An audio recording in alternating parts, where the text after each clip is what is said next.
Aujourd'hui, je vais d'abord débuter par vous présenter brièvement c'est quoi ma profession, pour être sûr que vous compreniez qui je suis et comment je peux vous aider, comment je peux aider d'autres gens avec diverses pathologies. Un peu pour démêler, parce que je pense qu'on entend beaucoup de désinformation avec toutes les sources maintenant d'informations qu'on a, que ce soit les médias sociaux, que ce soit Internet, la radio, la télé, nos proches. Donc, ça va être un petit peu pour démêler tout ça. Ensuite de ça, je vais passer au vif du sujet. Donc, une dizaine de conseils spécifiques au syndrome de la fatigue chronique, mais que vous allez voir qui vont pouvoir s'appliquer également à d'autres pathologies.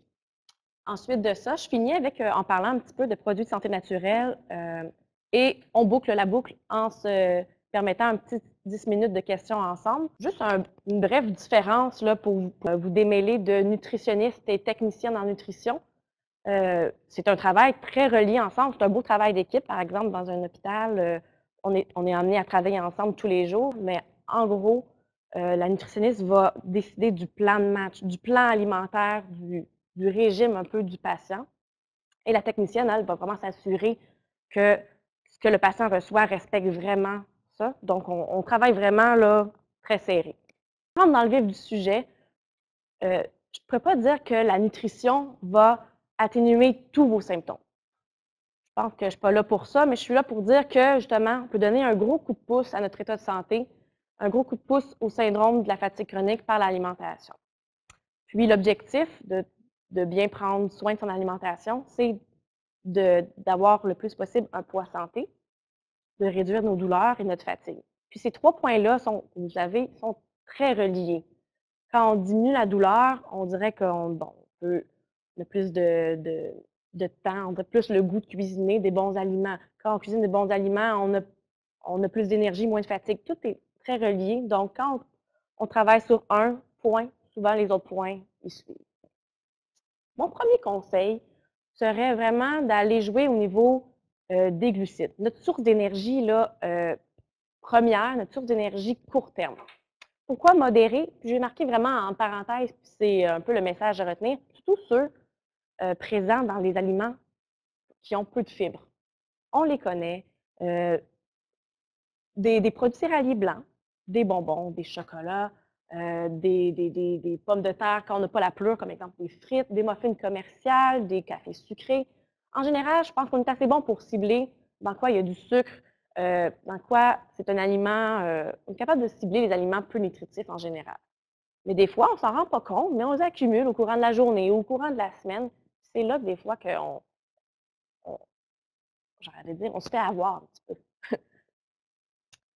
Je veux revenir sur pourquoi je parle des fibres, pourquoi je parle de normaliser la glycémie. Ça, c'est notre taux de sucre dans le sang. C'est sûr que plus on a une glycémie assez stable, plus on va avoir un niveau d'énergie stable. C'est vraiment relié.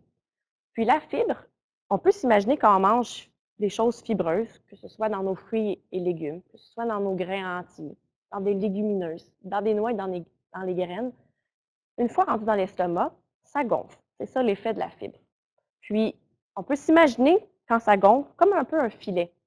Puis tout ce qu'on va avoir mis avec notre repas, ce qu'on va avoir mangé, nos protéines, nos gras, nos autres glucides, va être un petit peu pris dans ce filet-là. Notre digestion va se faire plus lentement, donc l'absorption des nutriments va se faire plus lentement.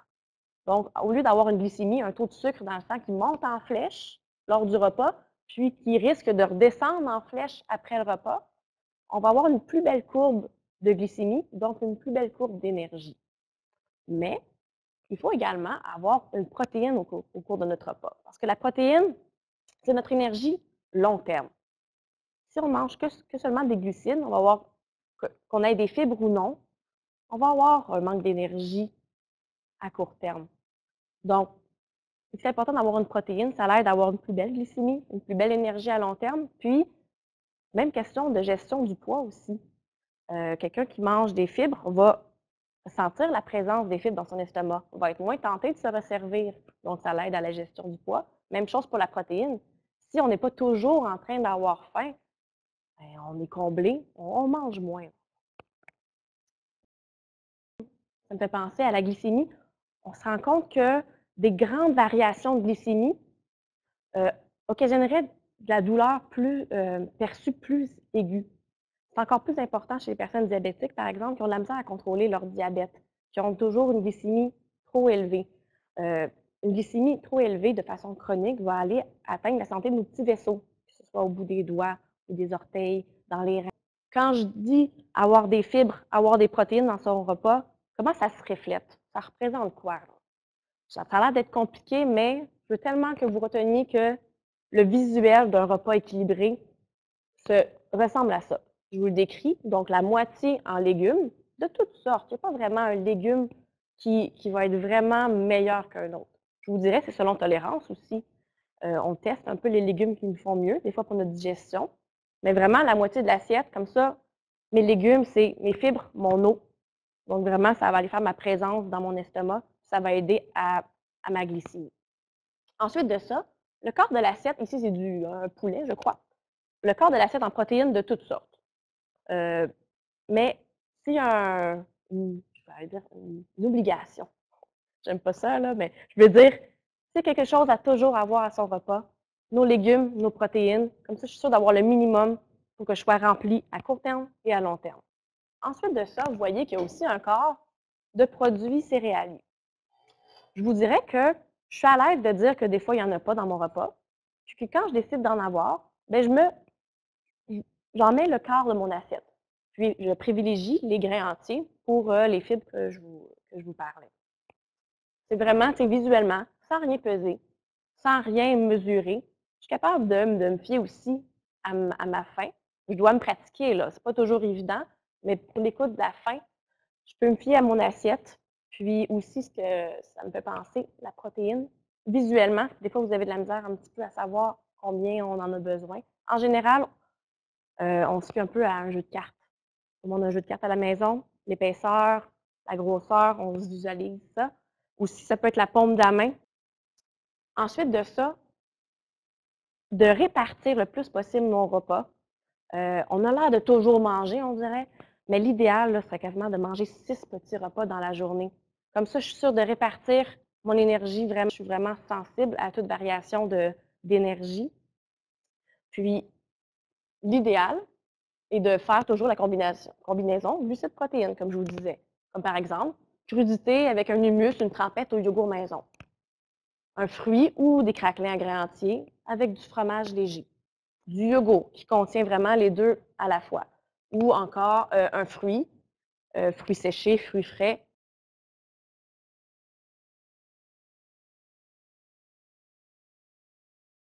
En général, souvent on voit ça, là, des chartes, puis là, on classe les aliments. On va marquer exemple carottes, index glycémique 40. Pommes de terre, là, plus l'index glycémique va être élevé, plus son impact sur ma glycémie va être fort. Mais l'index glycémique, c'est vraiment l'impact. Si j'isole mon sucre, exemple de ma carotte, si je l'isole, quel impact il va avoir sur ma glycémie? Ça, c'est l'index glycémique. La charge glycémique, c'est comme l'index. Donc, je prends vraiment l'effet de mon sucre, mais je considère aussi le total de sucre que j'ai dans mon aliment. Donc, c'est un peu plus global comme impact. Puis, ça tient compte aussi de la quantité, comme je viens de dire, de la quantité de glucides, mais aussi de l'effet de la fibre de mon aliment. Je vous parlais, hein, l'effet que ça chélate, ça emprisonne un petit peu le sucre, donc son absorption est plus lente. Un exemple concret que j'ai tiré de Diabète Québec. Exemple, carotte cuite pour une demi-tasse. Carotte cuite, une demi-tasse, riz blanc, une demi-tasse. Voici mes quantités de glucides pour chaque. Donc, on voit que dans la carotte, j'en ai moins, dans le riz, j'en ai plus. L'indice glycémique ou l'index, c'est la même chose. Quand je regarde dans les tables, je me rends compte, je conclus, selon eux, que la carotte va faire augmenter ma glycémie plus que le riz. Mais c'est là que, si jamais c'est quelque chose que vous avez lu, quelque chose qui vous intéresse de suivre, je vous dirais, regardez les tableaux de charge glycémique. Pourquoi? Parce que quand je tiens vraiment compte de ma quantité réelle de sucre, de glucides que j'ai dans mon aliment, je me rends compte finalement que ma carotte a une charge glycémique faible et que mon riz va avoir une charge glycémique plus élevée. Donc, finalement, va réellement faire augmenter ma glycémie plus rapidement, plus intensément que la carotte. Donc, c'était juste un peu pour vous démêler si jamais vous avez déjà lu ça, si jamais vous êtes déjà fait recommander ça. Mais, somme toute, Dans le fond, si on respecte l'assiette équilibrée, demi-assiette de légumes, mon quart de viande, si je veux des produits céréaliers, je vais au quart de l'assiette. Je favorise les fibres, les grains entiers. Éviter les moisissures, oui, c'est un conseil que je recommande aux gens qui ont le syndrome de la fatigue chronique. C'est un conseil qu'on recommande chez tout le monde, bien sûr. Mais pourquoi plus par rapport au syndrome de la fatigue chronique, c'est qu'on se rend compte que vous seriez plus sensible à toutes les agressions extérieures, toute la pollution, les radicaux libres. Donc, oui, c'est important pour tout le monde, mais juste vous allumer une petite lumière encore plus chez vous, de bien entreposer, entre autres, les noix. Oui, les graines, les fruits séchés, les farines. On veut toutes bien les entreposer, mais encore plus les noix qui sont plus fragiles au développement d'aflatoxine. C'est une toxine qui est cancérigène puis qui se développe quand on a deux conditions, chaud et humide. Donc, le Québec, on se retrouve un petit peu là-dedans. On s'en vient là, un petit peu dans le temps chaud et humide. Donc, l'idée derrière ça, c'est vraiment juste si on est du genre à acheter de grosses quantités, on est mieux de mettre nos noix au congélateur ou au frigidaire à la limite, si on les consomme en moins de 3 mois. Mais moi, j'aime bien mettre tout ça au congélateur quand on a de la place, bien sûr. Sinon, on achète de petites quantités, puis on les conserve dans un petit sac en papier. Parce que dans le fond, pour éviter la condition humide, c'est que le plastique ne respire pas. Donc, court terme, on met ça dans un sac en papier. Si on sait que ça va nous prendre un petit délai, on met ça au congélateur, puis on limite vraiment ce développement de toxines non désirables.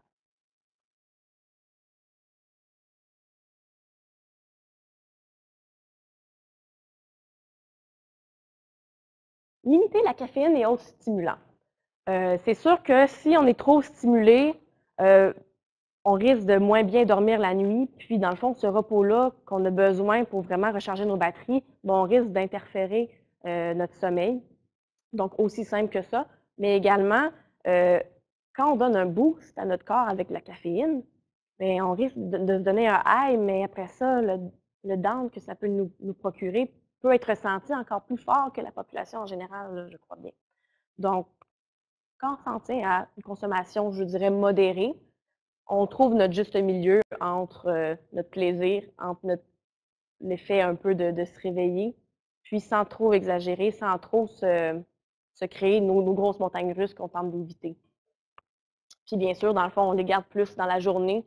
Selon tolérance, il y en a qui ne sont pas réactifs, qui savent qu'ils peuvent faire une bonne nuit quand même. Il y en a que dès qu'on passe à midi, ils savent qu'ils vont pas bien dormir la nuit s'ils prennent de la caféine. Donc, c'est vraiment un petit peu juste au moins se poser la question, comment je réagis à la caféine? Ensuite de ça, limiter l'alcool. J'ai marqué 1 à 2 verres par jour, prévoir des journées d'abstinence. On entend beaucoup parler de oui, mais le petit verre de vin le soir, mon vin rouge pour mes antioxydants. Je vous dirais que avant de penser à cet aspect-là, qui est vrai, à des conditions. Si on a une alimentation très équilibrée, si on a une vie qu'on dit active, si on ne fume pas. Donc, souvent, on a beaucoup d'étapes à faire avant de se dire je vais aller mettre la petite cerise sur le sundae, ma coupe de vin va être plus bénéfique que néfaste. Donc, je vous dirais, je la vois plus comme si vous voulez en prendre, c'est l'aliment plaisir, on se garde, c'est bon pour ici aussi. Puis, ce que je veux que vous reteniez, c'est que quand on en consomme trop, notre foie, c'est un de ses travails, c'est d'aller de métaboliser l'alcool, donc de l'absorber et de l'utiliser par le corps. Ça, c'est un de ses rôles majeurs. Si on l'occupe trop, s'il fait seulement ce travail-là, qui est occupé avec l'alcool, il ne fera pas son deuxième travail, qui est de relâcher en circulation du sucre entre nos repas. Quand on ne mange pas, son rôle, c'est de nous en redonner un petit peu pour que justement notre niveau d'énergie reste assez stable.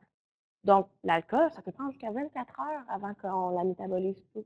Donc, c'est sûr que si on dépasse nos 1 à 2 consommations, on a un foie qui est très occupé, puis on risque de ressentir une plus grande fatigue. Je parle de niveau de fatigue, je parle de glycémie. L'idée derrière ça, c'est qui est responsable de gérer un peu notre glycémie? C'est notre pancréas. Notre pancréas, il s'occupe de relâcher de l'insuline. Cette hormone-là, elle, va faire rentrer le sucre dans nos cellules. Mais quand on prend un repas copieux, un très gros repas, notre pancréas, lui, Il doit faire un gros travail. Il doit relâcher beaucoup d'insuline en circulation. Des fois même trop. Il se trompe un peu, il en relâche beaucoup trop, puis ça peut le faire. Je ne dis pas que c'est à coup sûr, dès qu'on mange un repas copieux, il arrive ça, mais on se met plus à risque d'avoir une trop grosse relâche d'insuline, puis ce qui va faire que vraiment on va ressentir une grosse fatigue après un repas, quand on est très sensible à ça. Donc, voilà le bout fatigue. Puis aussi, quand on mange un gros repas, surtout un repas riche en matières grasses, le gras, c'est fait comme ça, c'est plus long à digérer. Donc, c'est sûr que si on se fait une digestion qui est lente, on risque d'avoir plus d'inconfort gastrique, plus de ballonnement. Donc, ça peut nuire, ça peut nous nuire dans notre journée, mais si c'est le repas du soir, ça peut nuire à notre sommeil et exacerber notre fatigue. Les aliments crus. C'est sûr que j'ai marqué selon tolérance parce que, mais même ça s'applique à tous les conseils que je peux donner, il faut toujours penser à nous en premier. On n'est pas pareil comme notre voisin. Il faut se dire, OK, est-ce que ce conseil-là me convient? Est-ce que je peux l'appliquer? Surtout pour celui-là, parce que des fois, les crudités, ça ne nous fait pas.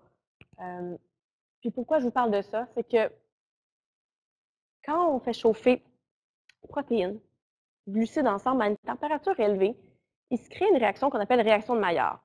On la voit là visuellement, un pain qui brunit, une viande qui brunit sur le barbecue, les chips aussi, c'est le principe vraiment de la réaction de Maillard qui donne un goût particulier qu'on apprécie bien en général. Mais cette réaction-là crée une substance qu'on appelle l'acrylamide qui est néfaste, qui est cancérigène. Donc, l'idée, ça va être de réduire le plus possible. Comment maintenant?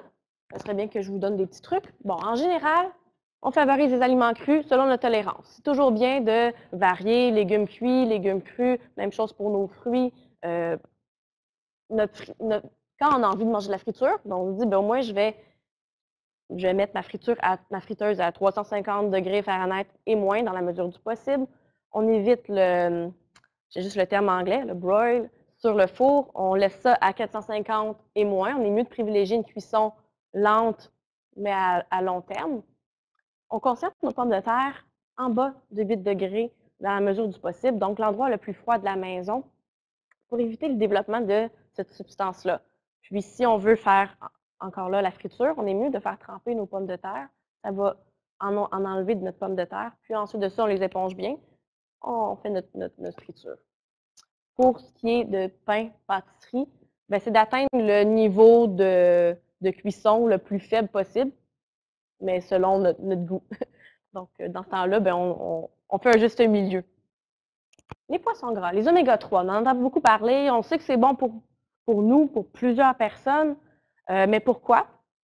Les oméga 3 et l'huile d'olive ont la propriété d'être anti-inflammatoires. S'il y a un aliment là, dans l'alimentation qui peut aider au niveau de l'inflammation, c'est bien ces types de gras-là. Ils aident également aussi au niveau du cholestérol. Ils vont aller diminuer le mauvais cholestérol. L'huile d'olive va, en plus de ça, aller augmenter le bon. Les oméga 3 animales sont ceux qui sont directement actifs, directement disponibles pour le corps. Donc, le composé actif anti-inflammatoire est directement disponible. Il existe des oméga 3 végétales, comme par exemple dans les noix de Grenoble, dans les graines de chia, les graines de lin. Juste pour votre information, ça en prend par exemple plus pour le corps. Le corps doit en consommer plus parce qu'il doit les transformer pour, à la fin du processus, obtenir l'oméga 3 actif. Donc, en sachant, c'est simplement, puis si jamais on ne consomme pas de poisson, c'est d'être plus régulier dans notre consommation d'oméga 3 végétaux.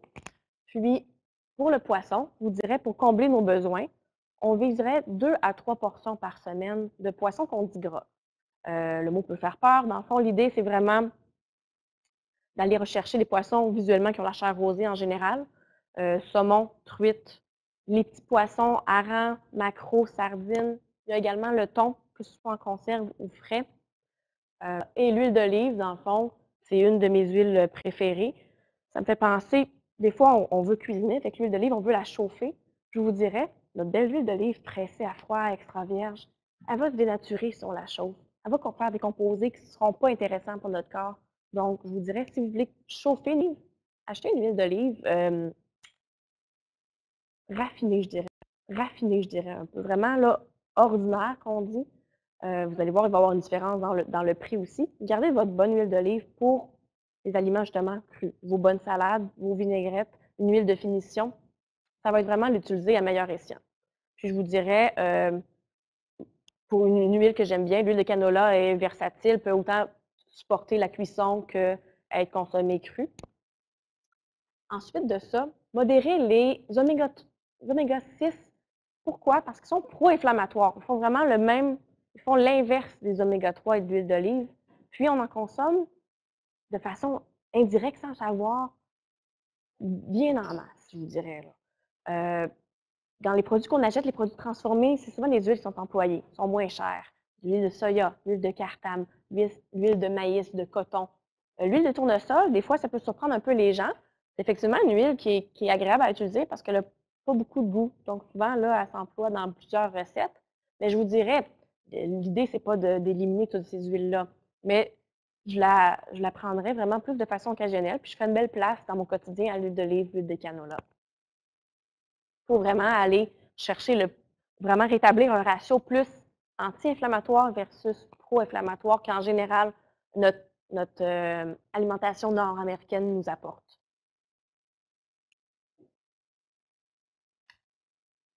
Pour ce qui est des fibres, des vitamines, des antioxydants, les fibres, je vous en ai parlé un peu pourquoi, pour gérer notre poids, gérer notre énergie, sont bien importantes, mais on se rend compte aussi, par un processus inconnu par contre, que je dirais vraiment diminuer notre inflammation également. La protéine, c'est réactive. Peut-être que dans des prises de sang, vous avez déjà vu ça.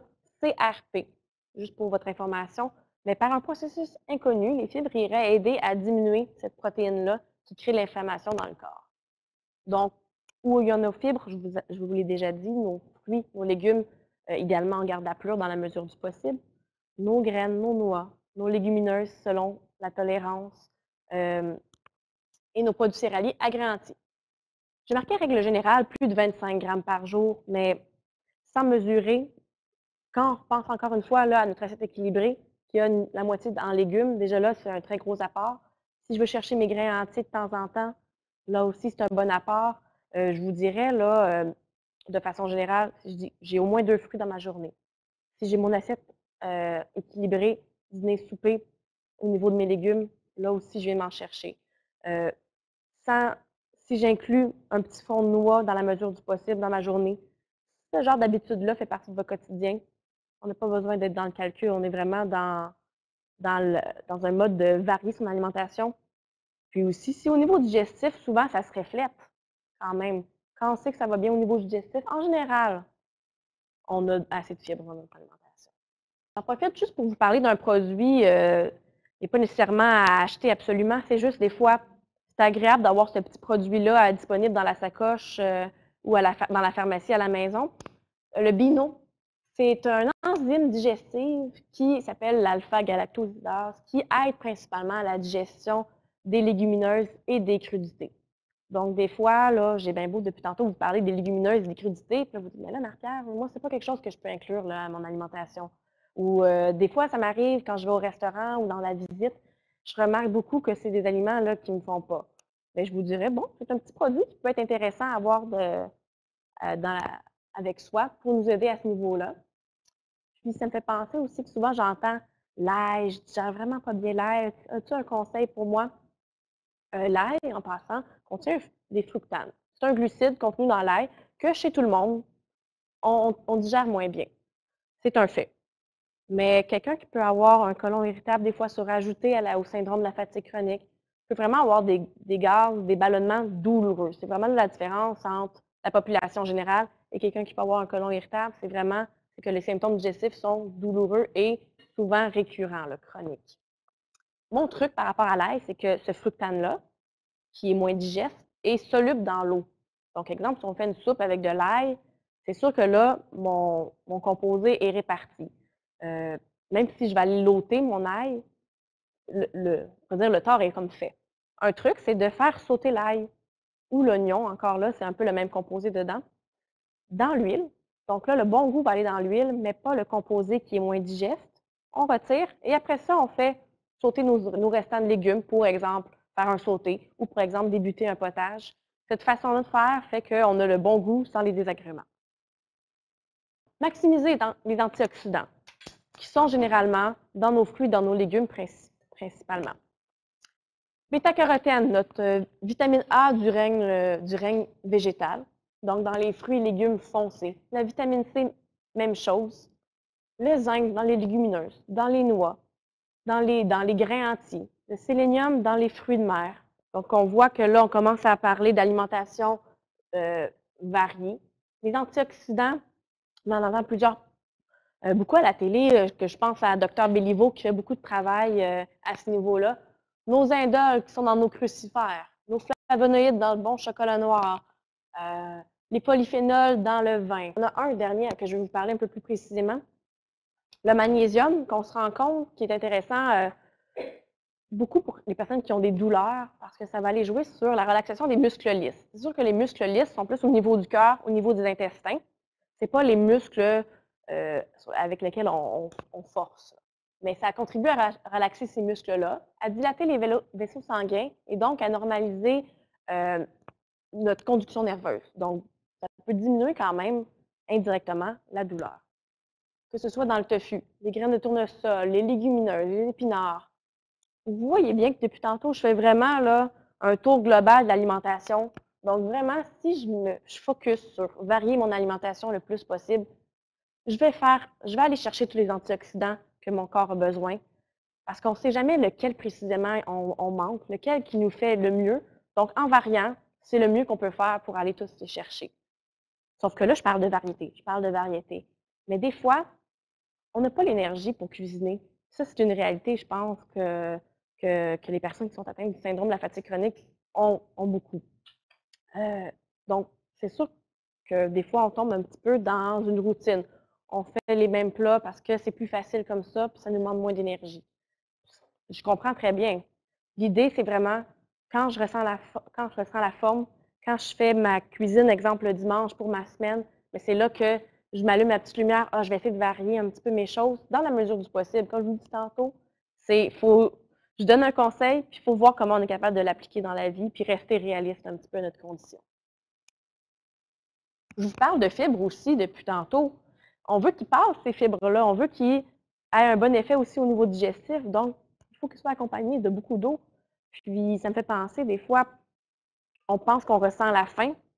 On pense qu'on est fatigué.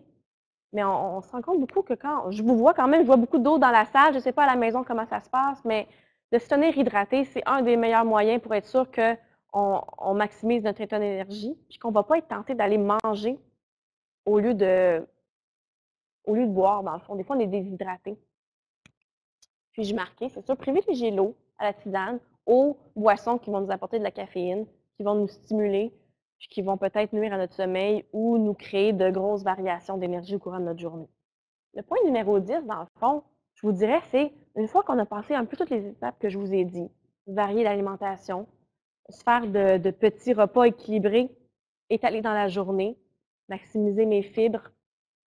Une fois que j'ai fait ça, puis qu'on dirait qu'il me manque quelque chose, que j'ai beaucoup d'inconfort digestif, parce que des fois, c'est qu'est-ce qu'on en voit beaucoup au sein de la population qui ont le syndrome de la fatigue chronique. On voit beaucoup d'intolérance. Puis, l'idée, par exemple, avant de s'auto-diagnostiquer, c'est vraiment d'aller exclure, quand on a des malaises gastriques qui perdurent, c'est vraiment d'aller vérifier avec un gastro-entérologue si on ne peut pas éliminer la maladie cœliaque, la maladie de Crohn, la colite ulcéreuse. Il faut vraiment aller les rayer, ces maladies-là, avant de s'auto-diagnostiquer, puis de commencer, exemple, des régimes qui peuvent exclure certains aliments. Parce que, par exemple, le côlon irritable, c'est un diagnostic d'élimination. Il faut vraiment aller tout éliminer les maladies inflammatoires de l'intestin avant de pouvoir faire ce diagnostic-là. Souvent, on me dit, j'ai essayé de couper le gluten, puis j'ai eu des améliorations sur mes symptômes. Moi, en tant que nutritionniste, je suis vraiment ouverte à aller faire des tests de toutes sortes avec mes clients. Ma préoccupation, c'est, est-ce que ce test-là peut amener des risques de carence? Si oui, je veux vraiment entourer mon client. Je veux vraiment que le test soit fait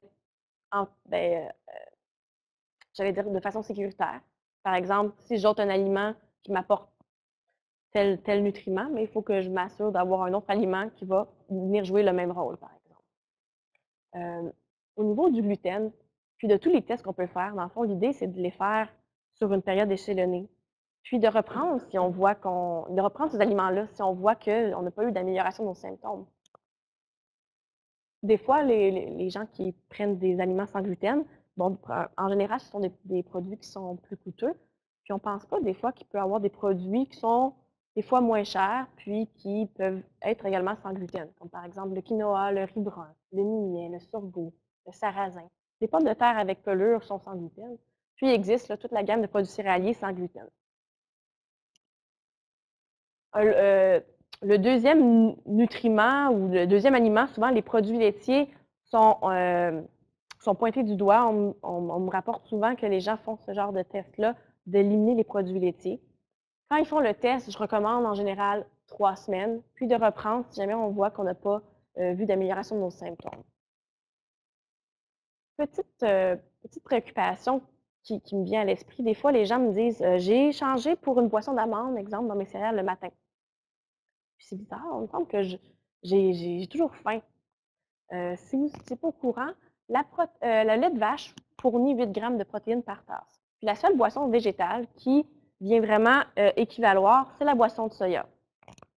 Ensuite de ça, toutes mes boissons végétales comme le riz, boisson de coco, d'amande, de noix, fournissent très peu de protéines. Donc, c'est simplement de le savoir, si jamais c'est des produits qu'on voulait inclure dans notre alimentation pour varier, qu'ils ne vont pas être aussi bourratifs que du lait de vache ou que de la boisson de soya. Donc, en sachant, c'est simplement de, exemple, compléter avec un yogourt ou, par exemple, si c'est faire une substitution dans une recette de muffin, en général, peu importe laquelle boisson qu'on utilise, ça ne devrait pas vraiment là, changer pour beaucoup la valeur nutritive.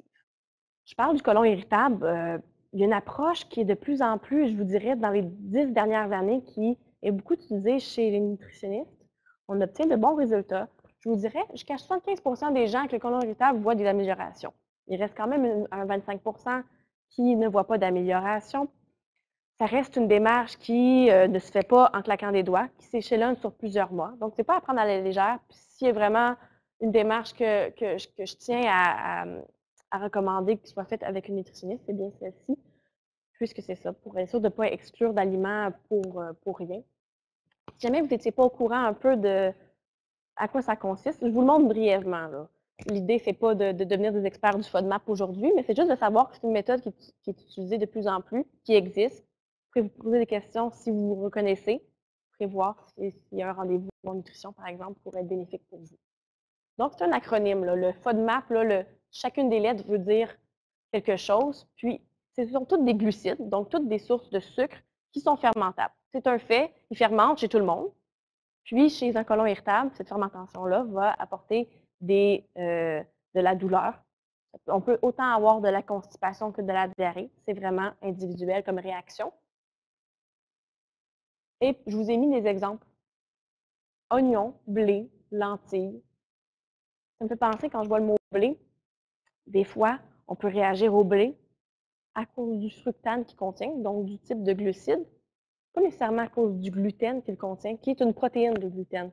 Donc, des fois, on incrimine à tort le blé, mais pas pour la bonne raison. Donc, je le vois beaucoup, ça. Le miel, la pomme, le lait de vache, les nectarines, la gomme à mâcher ou tout produit sans sucre. Donc, c'est juste pour vous montrer que ça vient vraiment là, toucher beaucoup d'alimentation. Puis l'idée derrière ça, c'est de trouver quelle source de glucides vous ne fait pas. Puis après ça, de trouver le seuil de tolérance à ces glucides-là. Parce qu'une intolérance, ce n'est pas une allergie. On n'a pas besoin de se priver de l'aliment au complet. Souvent, on arrive à trouver un seuil de tolérance. Donc, cette approche-là est un peu pour vraiment essayer de trouver la tolérance à certains aliments chez les personnes qui ont un côlon irritable. Je voulais vous parler un peu du régime du docteur Seignalais. On le voit beaucoup, je pense aussi, quand on a le syndrome de la fatigue chronique, on fait des recherches sur Internet, c'est un régime qui peut ressortir des fois dans nos recherches Internet. Merci. Ce régime-là a été repris par Mme Jacqueline Lagacé, qui a fait un livre, je l'ai avec moi, mais je ne me souviens plus le titre du livre. Donc, vaincre la douleur chronique par l'alimentation, quelque chose comme ça. Donc, elle a repris, puis je voulais vous parler un peu des points négatifs que je trouve de ce régime-là, certains points positifs aussi que j'ai pu refaire ressortir, puis je voulais vous montrer, si jamais vous n'avez jamais entendu parler, voici les 8 principes. Donc, on exclut le lait et ses dérivés, on exclut les céréales, sauf le riz, le sarrasin et le sésame. On exclut les produits cuits à plus de 110 degrés Celsius, exclure les charcuteries cuites, éviter le plus possible les polluants, donc de privilégier le biologique, de limiter les aliments transformés, limiter le sucre blanc raffiné, limiter le sel. Je vais prendre une petite pause. Donc, on voit qu'il y a beaucoup de restrictions. Je vais revenir sur ce point-là parce que mon point premier, le point négatif, c'est que dans le fond, il n'y a pas encore d'efficacité prouvée. Il n'y a pas d'études qui ont prouvé que c'était un régime qui fonctionnait parce que ça nécessite, dans le fond, pour vraiment faire ressortir, prouver quelque chose. Je vais prendre un exemple d'un médicament. Pour prouver qu'un médicament va fonctionner, il faut vraiment faire des études, sur une très grande population, sur un très grand laps de temps. Puis, il faut que ce soit des études qu'on dit à double insu. Par exemple, un médicament est testé, il faut que la personne qui le reçoit ne sache pas quel médicament il a reçu. Il faut même que la personne qui le donne, donc le chercheur, ne sache pas à qui il a donné quel médicament. Dans ce temps-là, on est sûr qu'on n'a aucun biais. Ce qui n'a pas été fait dans le cas de ce régime-là. Toutes les restrictions qu'on peut voir, que ça peut emmener, je trouve que ça amène beaucoup de complications dans la gestion de son alimentation. Puis ça peut même amener des troubles alimentaires, puis je pousse même jusqu'à l'orthorexie. L'orthorexie, ça a toujours existé, c'est juste que là, depuis certaines années, on a mis, je pense, un titre un peu sur ce trouble alimentaire-là. C'est dans le fond, c'est une obsession de manger de façon parfaite. Je pense qu'on est toujours à la recherche de la perfection dans tous les sphères de notre vie, mais là, on a mis un beau titre, l'orthorexie, sur la recherche de la perfection au niveau alimentaire. Ça peut vraiment être incapacitant, ça peut vraiment nous créer un isolement. Puis aussi, moi, en tant que nutritionniste, c'est sûr que tout ce qui est carence nutritionnelle, ça vient beaucoup me chercher. Donc, c'est sûr qu'en excluant certains groupes alimentaires, on se met à risque de carence. Mais il y a des points positifs à ça, là. Dans tout régime, même en général, là, quand les gens me rapportent avoir fait tel régime, je suis toujours capable de trouver des points positifs, là. On parle souvent, comme ici, d'aliments peu transformés. Donc, peu de gras, peu de sucre, peu de sel. Il n'y a que des points positifs à ça. Mais on voit quand même que les points positifs, ils sont pas assez présents à mon goût. Comment je peux un peu me guider à l'épicerie puis faire de meilleurs choix? Je vais me fier un petit peu au bout du régime du docteur Seignalé, pardon. Des produits peu transformés. Comme ça se reflète comment? C'est souvent quand j'ai des aliments bruts, des fruits, des légumes, mais également quand j'ai une liste d'ingrédients courte. Je vous dirais 5 ingrédients et moins. Je m'assure d'avoir un produit peu transformé. Également, la liste des ingrédients, quand je la lis, est marquée en ordre décroissant de poids. Donc, par exemple, si mon premier ingrédient, c'est la farine, puis que mon dernier, c'est le sel, c'est effectivement que j'ai beaucoup plus de farine que de sel là, dans mon aliment. Donc, cette façon-là peut nous aider à facilement identifier est-ce que mon produit contient beaucoup ou peu de sucre. Donc, si sucre est loin dans ma liste des ingrédients, c'est ce que je vise là, le plus. Ensuite de ça, il y a une règle éventuellement, je crois en 2018, là, il va y avoir les nouvelles étiquettes nutritionnelles. Il va y avoir une petite phrase qui va nous aider un petit peu avec ça. La règle du 5-15 je vous montre. J'ai mis un tableau de la valeur nutritive. Au bout, j'ai un pourcentage. Ce pourcentage-là, on l'appelle le pourcentage de la valeur quotidienne. Je vais prendre un exemple. On va faire semblant que c'est 125 ml de yogourt. Je regarde le mot lipide, qui est ma famille des gras. J'ai 0,5 g de gras dans ma demi-tasse de yogourt. Ça représente, chez un individu moyen, c'est sûr que ce n'est pas des besoins personnalisés, dans une population moyenne, ça représente 1 de ce que la population moyenne doit consommer dans une journée. Donc, valeur quotidienne, c'est vraiment l'aliment représente combien dans ma journée. Donc, maintenant, pourquoi je parlais de règle 5-15, c'est que 5 de la valeur quotidienne et moins, c'est peu. Ça représente peu dans ma journée. Et en haut de 15 c'est là que ça représente beaucoup. Quand je me situe entre les deux, j'ai une valeur moyenne, je dirais. Donc, on voit qu'ici, 1 je n'ai pas beaucoup de gras. On va faire semblant que c'est 125 ml de céréales. Je regarde mes fibres. Je suis à 2 grammes. Ça représente 8 de ce qu'un individu devrait consommer dans sa journée. Donc, j'ai une valeur moyenne un peu. Mais des fibres, on en parle depuis tantôt. Ça serait le fun même que ça dépasse 15 que ça représente beaucoup dans ma journée. Donc, il y a des choses, des fois, il faut se dire, OK, est-ce que cet aliment-là, comme le sel, est-ce que je tiens à en avoir beaucoup dans mon alimentation? Non. Mes fibres, j'en veux beaucoup? Oui. Donc, c'est une façon rapide de comparer, là, je vous dirais, exemple, 2 barres tendres. 2 produits semblables, j'utilise les tableaux, puis je me fie avec la règle du 5-15. C'est utile. Maintenant, les produits de santé naturelle, je suis allée un petit peu brièvement. Surtout, j'ai marqué mes 2 points, s'informer. On l'entend, produits de santé naturelle, c'est pas parce que c'est naturel que c'est en danger. C'est malheureusement vrai. Il faut vraiment rester vigilant à ça. Et avant tout, bilan sanguin. Parce que dans le fond, on ne peut pas commencer un produit sans savoir si on a des carences, sans savoir si on a des excès des fois dans notre sang. Donc, c'est avant tout d'avoir des prises de sang assez régulières. Parce que dans le fond, chaque individu a ses besoins. Un produit qui peut avoir fait du bien ou qui peut avoir aidé quelqu'un qui était carencé n'aura pas le même effet chez quelqu'un qui n'en avait pas besoin, qui avait peut-être même déjà un excès dans son sang. J'ai mis les 4 premiers points, c'est les produits que j'entends le plus souvent parler, que parfois je recommande également.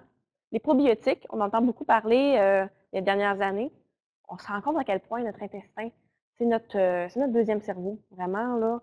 Puis que ce cerveau-là, que nos intestins soient en santé, ça se reflète beaucoup dans la santé de nos autres organes, notre santé générale. Donc, les probiotiques, mon conseil, c'est que si c'est quelque chose qui vous intéresse, d'aller vers un minimum de 7 souches dans notre produit. Les souches, ça veut dire, dans le fond, les familles de bactéries que je vais avoir dans mon produit. Si j'ai 7 familles différentes, il y a plus de chances que si j'en ai 6, 5, 4, 3, que je trouve la bonne famille qui me convient à moi. Parce qu'on n'a pas vraiment encore trouvé le voici telle famille qui convient à telle pathologie. On l'a fait un petit peu, mais on est toujours mieux encore là, le mot varier. On est toujours mieux de varier pour essayer de trouver vraiment tomber sur la bonne famille qui nous convient. Puis des fois, c'est parce que c'est un mélange de 2 familles qui nous convient. Puis j'ai marqué tester, dans le fond, ça c'est une recommandation des gastro-entérologues. Ils recommandent de tester 1 mois un probiotique. Si après 1 mois, on n'a pas d'amélioration de nos symptômes digestifs ou même des fois au niveau de la fatigue, on l'arrête, on essaie un autre. Après 1 mois, nous serons supposés avoir notre effet maximal. La vitamine D, la dose que j'ai marquée là, c'est après avoir discuté vraiment avec la pharmacienne avec qui je travaille, qui est également naturopathe, par exemple.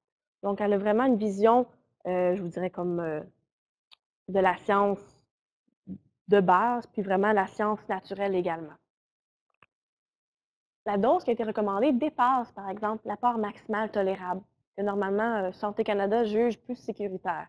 Donc, c'est vraiment pas à prendre à la légère. Il faut vraiment se renseigner, informer son pharmacien, surveiller nos bilans sanguins, parce qu'un exemple, la vitamine D, ça peut avoir des avantages. Ça peut faire augmenter notre calcium dans notre sang et, exemple, faire des dépôts calcaires. Tu sais, c'est pas parce que c'est naturel que c'est en danger. Vraiment, là.